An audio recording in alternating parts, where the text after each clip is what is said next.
Jesus plus nothing. 100% natural, no additives.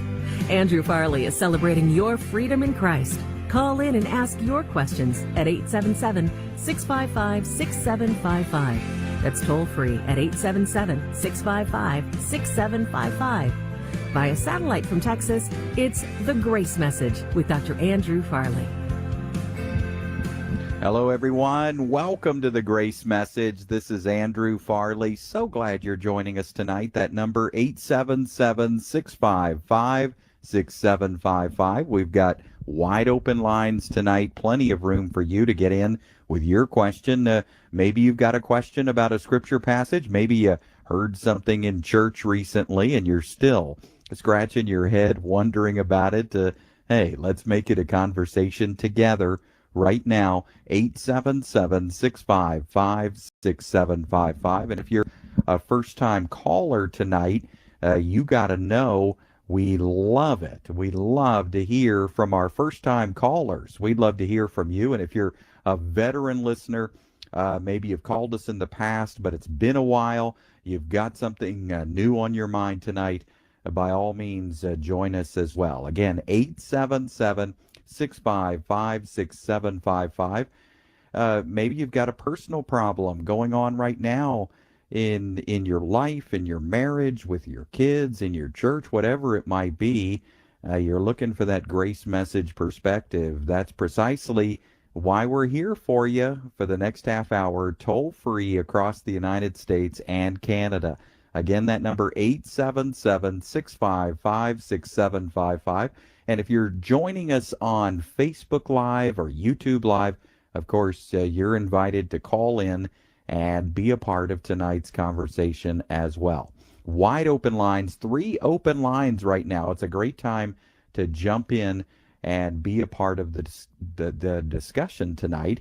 We're going to start out in Canada for our first call of the evening, and we'll talk with Richard. Hey, Richard, what have you got tonight for us? I taken course about the Bible, and the Jehovah's Witness told me the way you go to heaven is when the rich man asked Jesus, what I have to do to go to heaven? And Jesus said, sell everything you own and give it all to the poor and follow me. So what's the real meaning about that passage? Okay. All right, well, first of all, we're talking about Matthew 19. Jesus answered, if you want to be perfect, go sell your possessions, give it to the poor, and you'll have treasure in heaven. Then come follow me. This is this rich young ruler, this young man who's wondering about his obedience. He says, I've kept everything. I've done everything that the commandments and the law have required of me.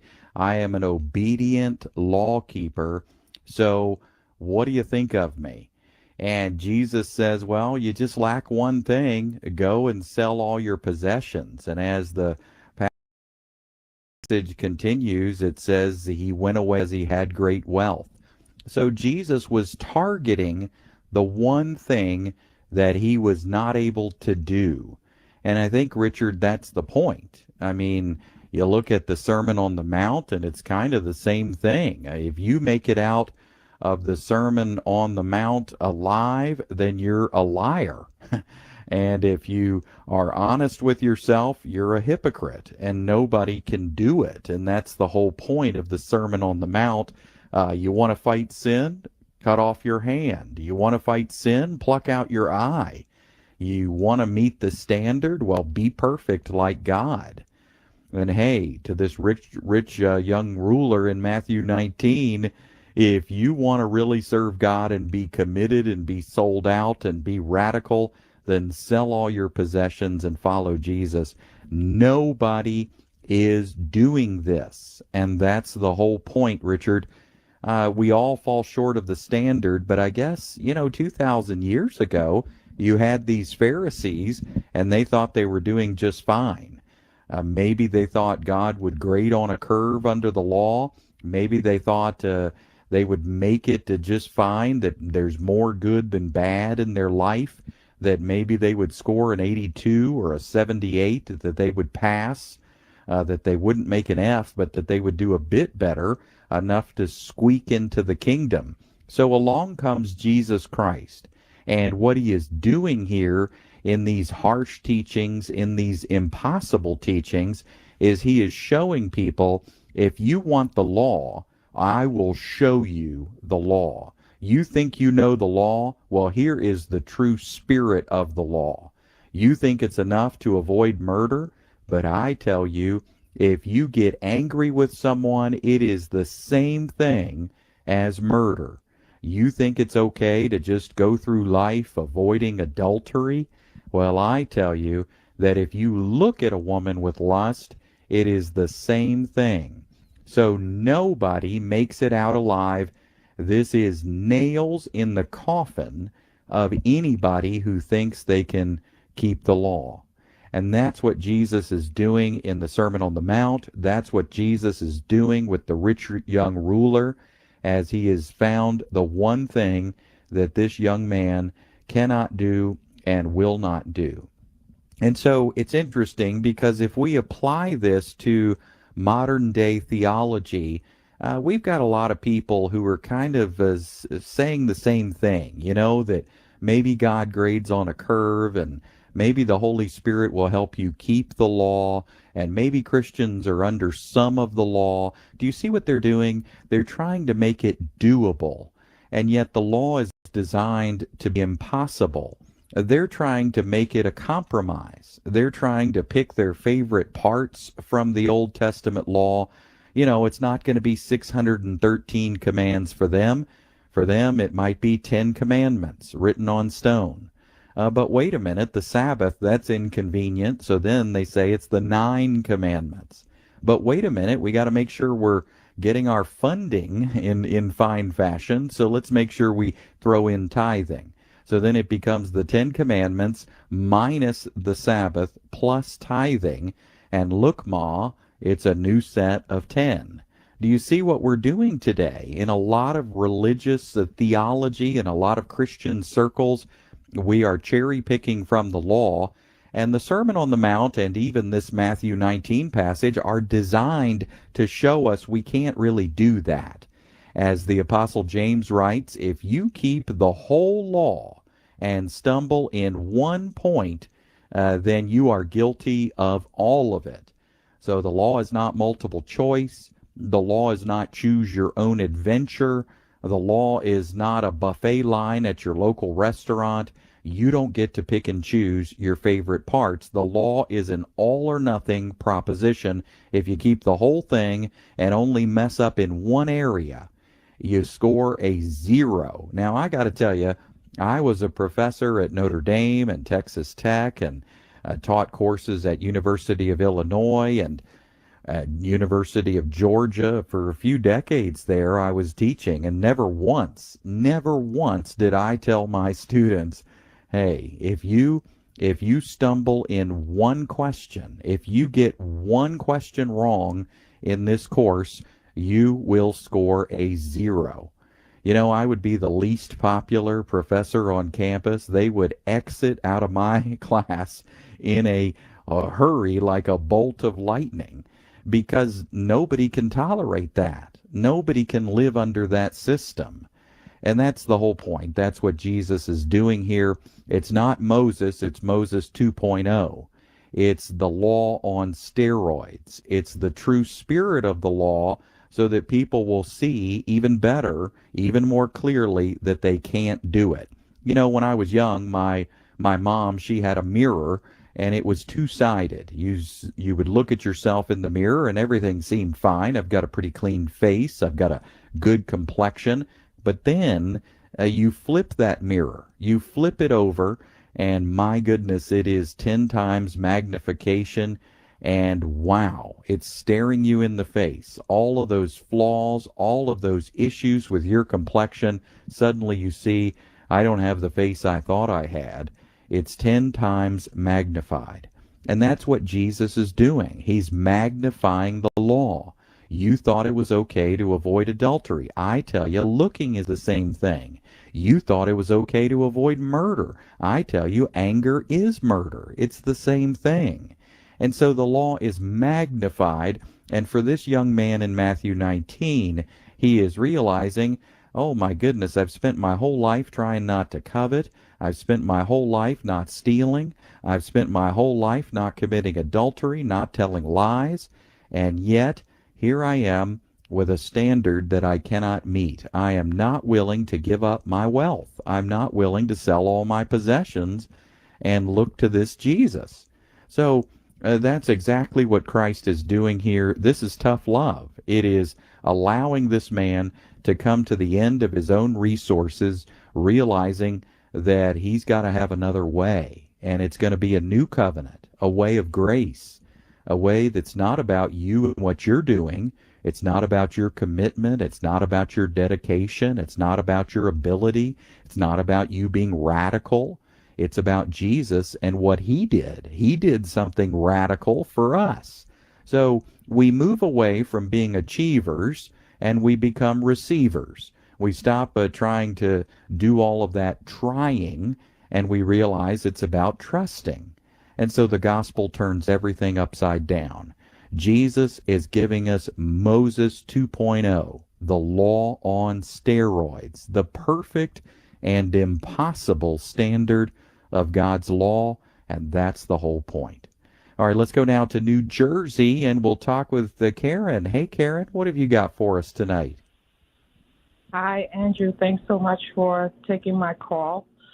Yes. I'm really struggling with my faith and continuing to believe God is who he says he is due to a lot of trauma and a lot of loss. And so my question is, number one, is what is this abundant life that Jesus promised us? Number two, I spoke to a friend about my struggle, and it's, joy comes when you pursue God, and, basically you have to grovel after him, and, then he shows up. And I don't agree with it, but maybe I'm wrong. So can you please address that? Yeah, absolutely, Karen. Well, first of all, you're not wrong. You're right to be suspicious of this. Joy comes when you pursue God. You grovel and then he shows up. Well, here's the truth. That doesn't go far enough in explaining the love and grace of God found in Jesus Christ. I mean, first of all, where does it say to pursue God? Anywhere in the New Testament. If you're a believer, that is, you don't have to pursue God. You've already found him. And, he said, seek and you will find. Well, didn't you seek? Well, yeah, you did. So here's some great news. You already found him.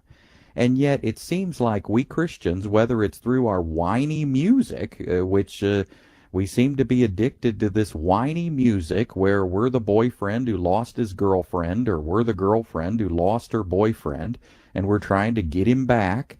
And so we're saying, clean me, fix me, put me back in your will, show me how I can get you back, essentially. And in some of it, I'm not saying it's always like that, but our music and our songwriting is just reflecting some of the error that is already out there. And it's in our teaching. It's in the religious teaching that we have been exposed to. We are not told to pursue God, chase after God, go try to find God. It's part of all of this theology that's around today where we've got Christians thinking, my heart is not right. I'm distant from God. I've got idols in my heart. I got to get right and stay right and pursue him. Look, he pursued you. He pursued you through the cross and the resurrection. He pursued you, and he found you, and he saved you, and he indwelt you.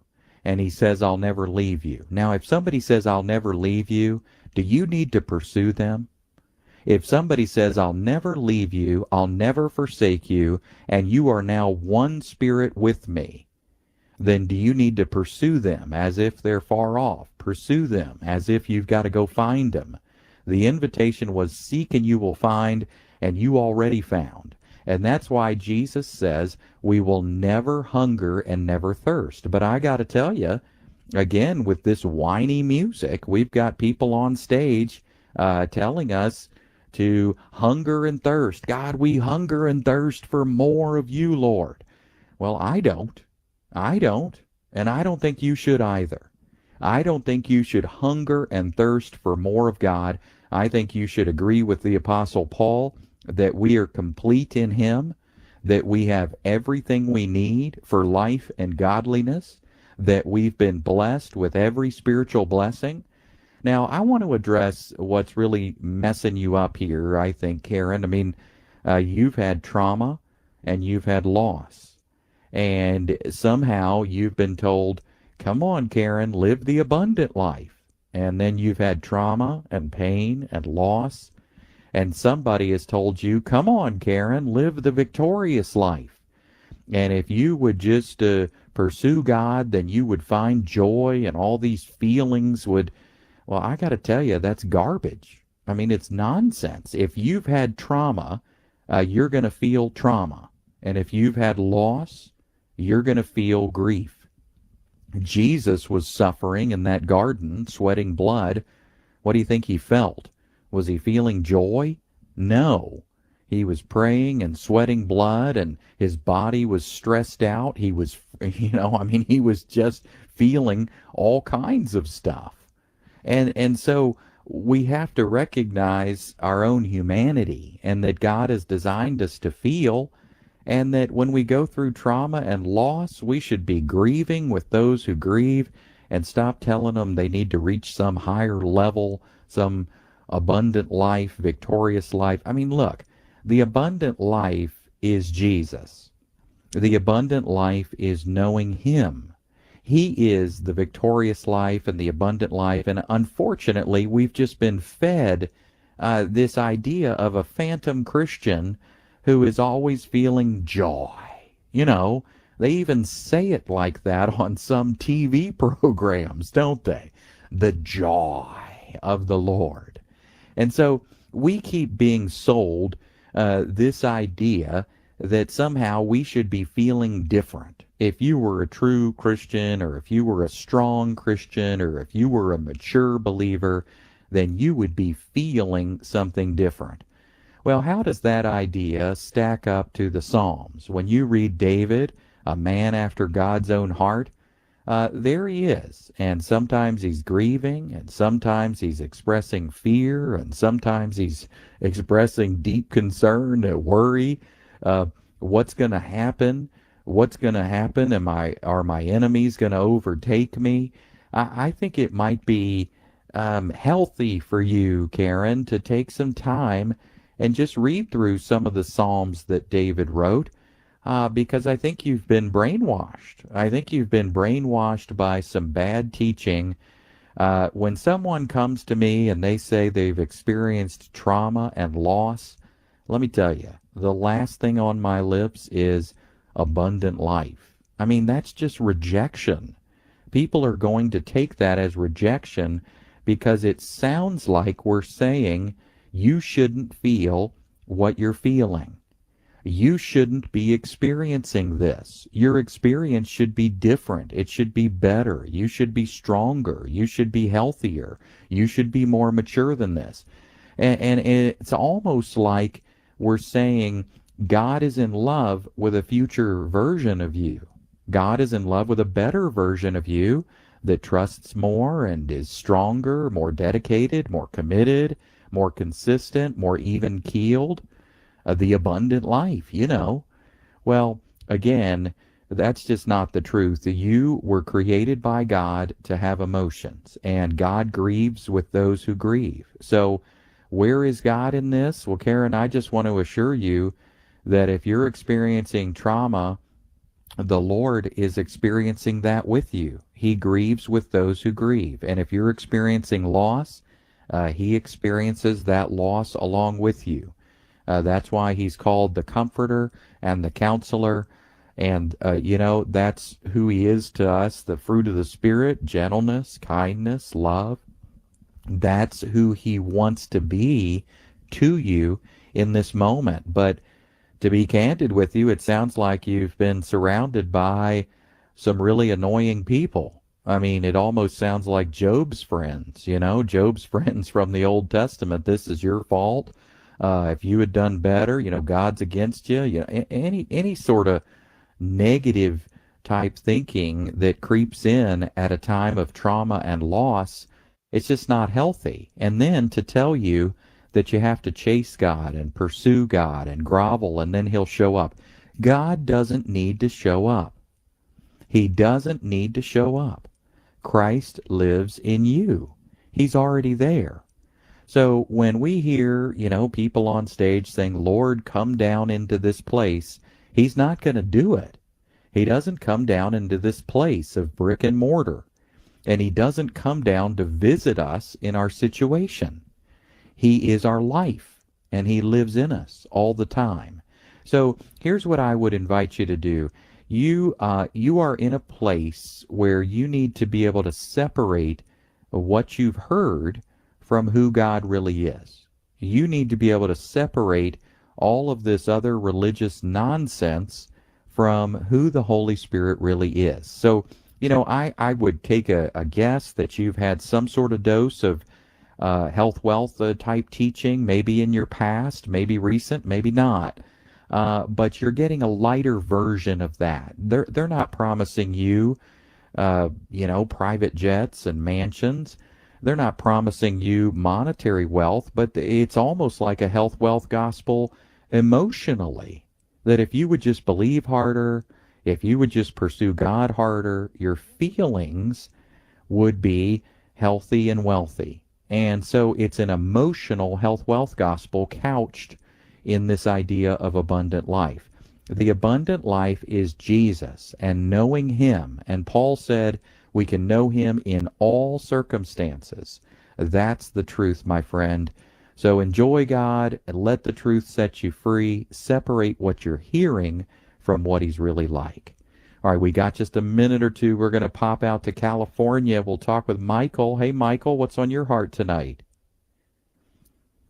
So, hey, first Michael, of all, are I'm so you there? grateful for your... Yes, can you hear me? Yeah, go ahead. Yes. I can. So, thank you for taking my call. I'm so grateful for your ministry. So I would like to get your perspective on Colossians 2:11 and 12.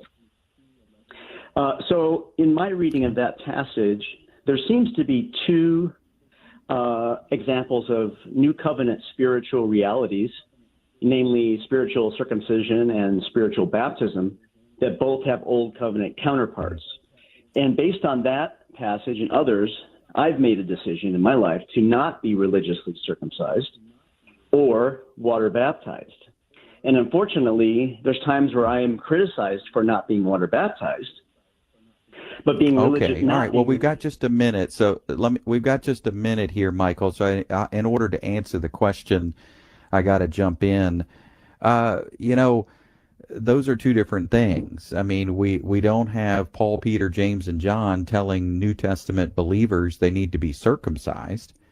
We find the opposite, that neither circumcision nor uncircumcision is anything. The only thing that matters is a new creation. And if that's what you are, then that's what matters. You don't need to be circumcised.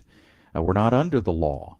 And the law was never given to the Gentile. But if we want to talk about water baptism, well, that's just a different thing. I mean, we read in 1 Corinthians chapter 1 that this same Apostle Paul baptized some households, not to cause them to be saved, but clearly, I mean, Peter comes upon these Gentiles in the book of Acts in chapter 10, and what do we see there? He says they've received the Spirit. So how about we baptize them in water? So it's a birthday party. It's an anniversary celebration. You don't need to be criticized about it. I'm sorry that people are judging you and criticizing you and maybe even telling you that you're not saved. But there is a truth about this, and it's kind of like the Lord's Supper. You want to make a comparison. Well, the comparison is not circumcision. The comparison is the Lord's Supper. Do this in remembrance of me. It's a party.